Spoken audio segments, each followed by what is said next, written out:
그래서 그때 이제 나왔던 얘기가 뭐냐면은요, 이제 송강사에서도 그랬고, 이제 해인사에서도 그랬고, 막 서로 비방하고 비난하고 감정적으로 너는 깨달았냐? 그러면 보조스님이 마군이면은 니는 뭔데? 하고 막 이런 식으로, 이제 그런 논쟁이 막 있었나 봐요. 그래서 이제 제가 이렇게 제 논문에 이렇게 썼어요. 이거 실제 내용인데, 여기 이제 그 누구죠? 이제 윤원철이라는 분이 이제 그럼 학자가 아니라서 학문의 형식성은 문제 삼지 않더라도 선불교 전통에 정말 충실해야 될 거 아니냐. 그렇다면 그래서 제가 어느 게 진짜 선불교 전통에 충실한 거냐. 그래서 제가 이제 이렇게 문제 제기를 한 거예요. 이제 성철 이거는 그 논문을 그냥 썼기 때문에 호칭을 안 붙였어요. 성철 보조를 그냥 논문에서는 스님자 안 쓰고 그냥 씁니다. 그러니까 그냥 읽을게요. 성철이 보조를 지혜 정도라고 할 때 사실은 이 참선을 하고 수행을 했는 분이라면 스님께서는 보조가 지혜한 것을 어느 곳에서 보십니까? 라고 그 자리에서 성철 스님한테 물어봤어야 돼요. 똑똑한 제자가 있었다면. 그런데 야 보조 스님의 여기에 수신결에 이렇게 적어놨잖아 이랬다라면은 이거는 선문에 아까 얘기했죠? 이게 윤은철이 얘기한 대로 근본주의적이라 할 정도로 천불교 전통에 충실하다면은 책을 가지고 뒤적여서 안 된다 이 말이에요. 어디서 보느냐? 그 보는 자리를 바로 이룰 수 있어야 돼요. 자, 그래서 제가 이렇게 적었어요. 이제 실제 논문에도 실제 보조의 문헌을 뒤적인 분리문자라는 성가의 뜻과 신마표에 어긋나다 이렇게 얘기했는데 그래서 자신의 견체에서 나는 할구로 이걸 답해야 됩니다. 이건 화두예요. 보조가 지혜한 것을 어디서 봅니까? 라고 이제 물어봐야죠. 그 다음에 뭐 이단이다, 마군이다, 깨달았느냐, 뭐 이런 거에 대해서도 당당하게 대처할 수 있어야 되죠. 그럼 저보고 너는 깨달았느냐 이렇게 물으면 제가 뭐라고 할 것 같아요. 누가 물어오시는 분이 있어야 되죠. 자, 그래서 저는 저한테 누가 깨달았습니까? 물으면은 저는 물론 이제 상황에 따라서 다르게 대답을 하지만 당신은 깨달음이 뭐라고 생각하느냐고 서로 반문을 해요. 그래서 본인이 깨달았다면 당신은 깨달았느냐라고 질문할 것도 없어요, 사실은. 그리고 또 본인이 깨닫지 못했으면 남이 깨달았는 거를 물어봐서 뭘 해요? 그리고 깨달았다고 한들 알겠어요? 못 깨달았다고 한들 알겠어요? 그러니까 일단 이제 자기 수행과 여기서 위에서 얘기했던 것은 자신의 견처가 분명해야 어떤 질문이 나와도 당황하지 않고 이제 불조로부터 또 달마를 거쳐 육조 해능대사를 통해서 전해준 본문의 내용이 그대로 어긋나지 않게 답을 할 수 있다라는 그 얘기입니다. 그래서 어쨌든 이제 많은 조사들이 깨닫지 못한 채로는 이론이나 은설을 가지고 깨달음을 얘기하는 구두선이다, 마설이다. 이제 송담 스님이 그렇게 얘기한 거죠. 이제 그래서 성철 스님을 지지하는 쪽도 이제 선문정례의 내용이 그냥 교과서예요. 이 사람들은 선문정례의 내용이 진리예요. 그리고 그렇게 해가지고는 성철 스님이 우상화될 우려가 있죠. 그리고 당연히 학술적 형식이 아니라 성철 스님의 인식 자체에 문제가 있다면 당연히 그걸 문제 삼아야 되죠. 그리고 이제 정법을 비방하는 그렇다고 정법을 비방해서는 안 돼요. 그렇지만 분명한 선불교 전통에 충실한 문제의식으로 살불살조의 정신으로 성철 스님이 됐든 보조 스님이 됐든 문제가 되는 것은 질문을 해야 됩니다. 자, 그래서 이제 제가 제시한 내용은 이거는 이제 불교하고는 관계없고 이 말씀을 드릴까 말까 하다가 제가 이제 논문을 쓰는 게 저는 사회학을 전공을 했잖아요. 그러다 보니까 사회학은 전부 서양에서 들어온 학문이고 이제 이 돈전 논쟁을 어떻게 사회학 방법론하고 연결시킬까라고 고민을 하다가 이제 이 논문을 썼었어요. 그러다가 보니까 이제 서양의 학문하고 이제 동양의 불교든 이제 유불선의 내용을 이제 가지고 와가지고 사회학 이론하고 연결시키려 그러면은 서양의 이제 인문사회과학의 용어하고 뭔가 연결이 되는 그 비교 기준을 설정해야 될 필요가 있었어요. 그래가지고 이제 인식론적인 관점에서 인식의 세 차원을 좀 나누어서 볼 필요가 있다. 그래서 이제 인식의 세 차원을 나누어 가지고 깨달음과 수행과 동과 점에 관해서 쟁점을 좀 다르게 이제 재구성해 볼 필요가 있겠다라는 생각이 들었어요. 그래서 이제 요게 이제 이렇게 했는데, 이제 왜 이렇게 해야 되느냐 하면은요, 이게 학문의 효용성보다는 도노 점수든 도노 돈수든 그 두 분의 주장의 의도가 뭐냐라는 것을 정확하게 파악을 해야 된다는 거예요, 먼저. 그래서 이제 깨달음과 돈점을 어떤 입장에서 이런 말을 했느냐를 이제 제대로 봐야 되고, 현실적으로 우리가 살아가는 것은 시공간에 제약이 된 이제 세속 세계예요. 그래서 그러한 사회적 현실하고 깨달음에서 말하는 인과가 본래 없다라고 하는 깨달음의 세계하고, 분명히 인과관계에 의해서 관계에 맺어져 가는 우리의 사회적 현실하고를 직접 연결해서는 이게 얘기가 안 된다라는 그 얘기죠.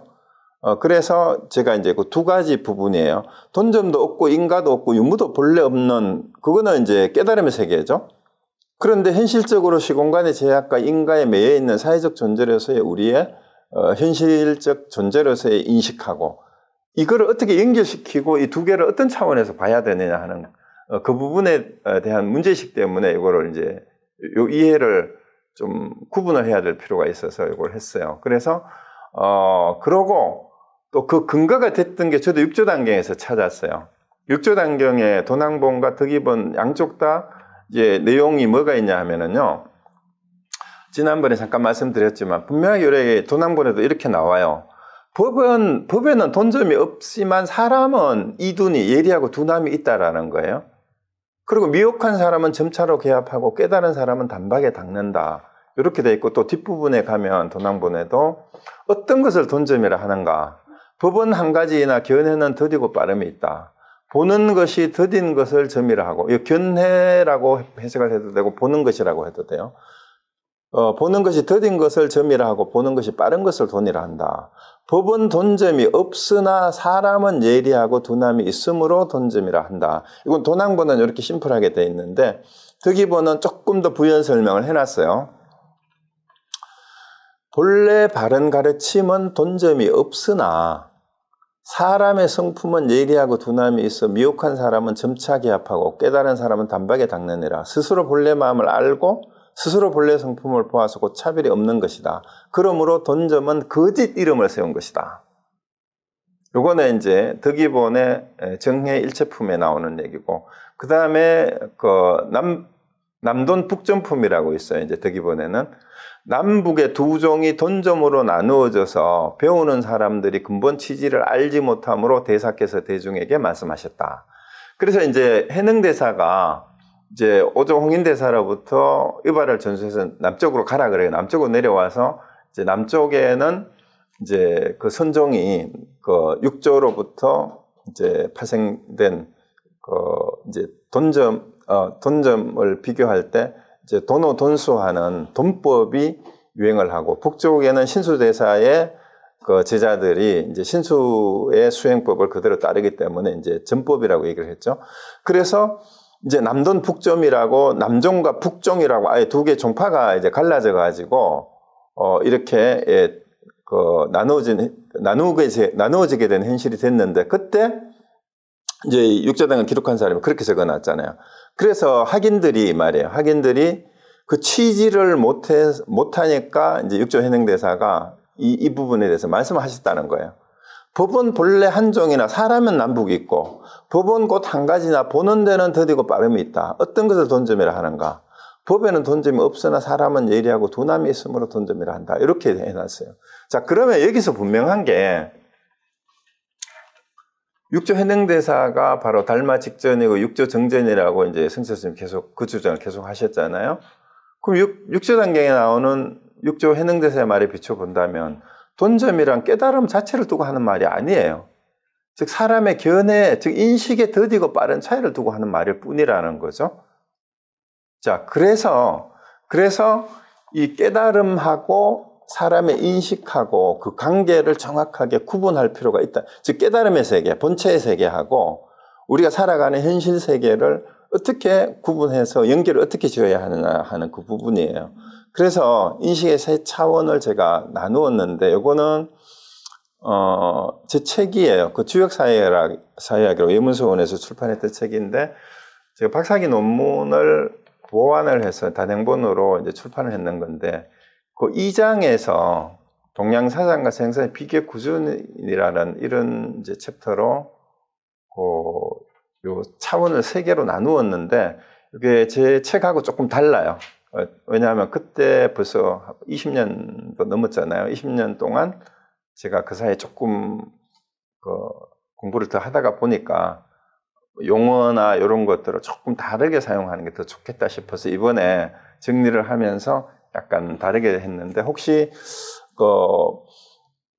앞에서 제가 썼다는 논문에는 요 내용을 아주 짤막하게 그냥 그룹만 하고 있고 이제 좀 동양사상과 생산의 비교 기준을 좀 상세하게 이제 제가 왜 이렇게 나누어야 되고 왜 이런 용어를 가져왔는지 이 용어의 뜻이 뭔지 이런 거 상세한 설명은 제 책에 돼 있어요. 그래서 이 부분에 대한 관심이 있는 분은 제가 책을 다는 못 보더라도 이 장은 꼭 한번 보셨으면 좋겠어요. 특히 동양사상에 관심 있는 분이나 동서비교 철학에 관심이 있는 분들은 이 장을 한번 보시면 동양사상하고 서양사상을 비교할 때 이제 굉장히 유용한 기준이 되지 않을까는 저는 제 나름대로 생각을 하고 제가 아마 제 박사학위 논문이나 제 책의 오리지널리티가 저는 이 장에 있다고 봐요.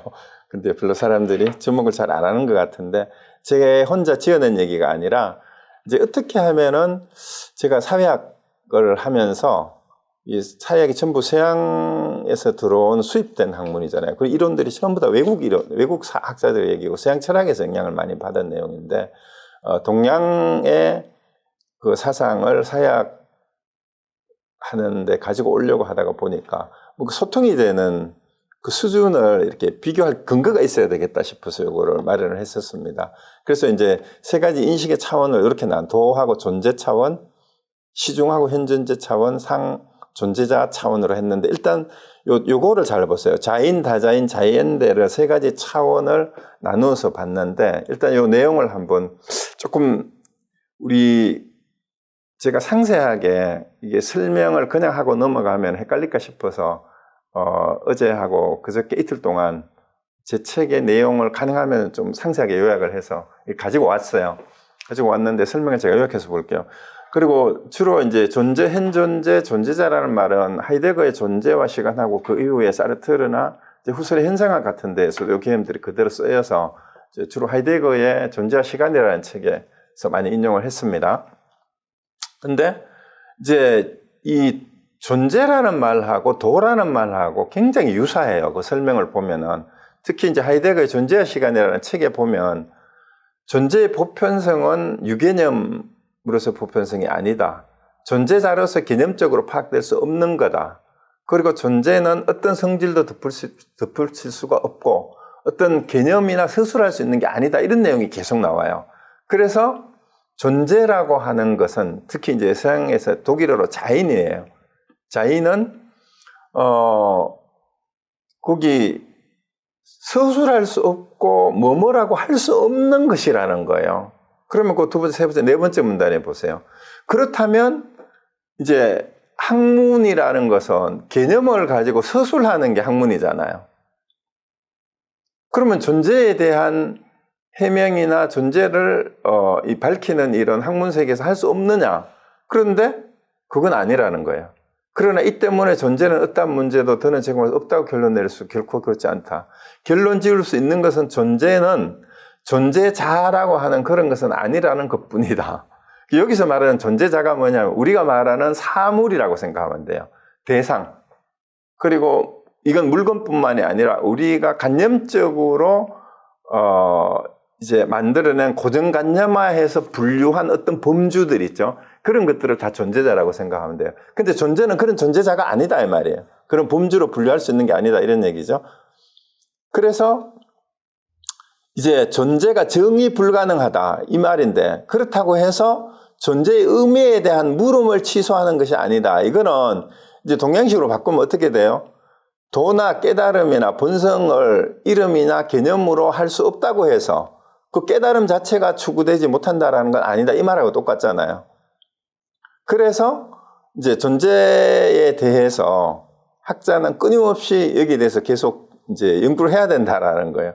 그리고 이제 재밌게도 이제 그 하이데거는 서양 철학의 역사를 존재 망각의 역사라고 이렇게 얘기를 했어요. 그게 뭔 말이냐면은 이제 존재가 궁극적인 이 세상을 모든 존재자를 있게 하는 근원인데 이 서양의 학문의 역사는 그걸 다 잊어버린 역사가 됐다라는 그 얘기죠. 이거는 꼭 칼 야스퍼스가 이제 역사에서 진보는 없었고 태보만 있었다라고 얘기하는 거하고 똑같아요. 어쩌면은. 그러니까 우리가 물질 문명의 역사는 계속해서 진보하고 발전해 왔다고 볼 수 있지만 어쩌면 인간 정신의 역사는 계속해서 퇴보했다. 그 기준이 이제 흔히 말하는 차축 시대, 이제 2500년 전후에 그 옛날 성인들이 얘기했던 동서양의 그 이후의 정신 세계를 그 이후의 사람들은 뛰어넘지 못하고 계속 오히려 퇴보해 왔다라는 그 얘기예요. 그래서 예를 들어 동서양의 이제 부처님이나 예수님이나 소크라테스나 노자나 공자나 이런 사람들의 정신 세계를 후대의 사람들은 오히려 더 뛰어넘기는커녕 점점점 퇴보해 왔다라고 볼 수도 있다라는 얘기죠. 그러니까 지금 우리도 뭐 하는 거예요? 2600년 전에 부처님 얘기를 또 수천 년 전에 이 성인들의 얘기를 21세기에 계속 이러고 있는 거예요. 그걸 뛰어넘었으면 그 사람들 얘기할 필요가 없죠. 그 이후에 예를 들어서 뭐 4대 성인들의 얘기보다 그 주장보다 더 뛰어난 가르침이 있었다면 지금 뭐 예수든 부처든 석가모니든 노자든 공자든 얘기할 필요가 없으나 그런데 지금 그걸 계속 재해석하는 이유는 그분들을 뛰어넘는 정신세계가 나타나지 않았다는 얘기예요. 그래서 어쩌면 존재망각의 역사라고 얘기했는지도 모릅니다. 근데 어쨌든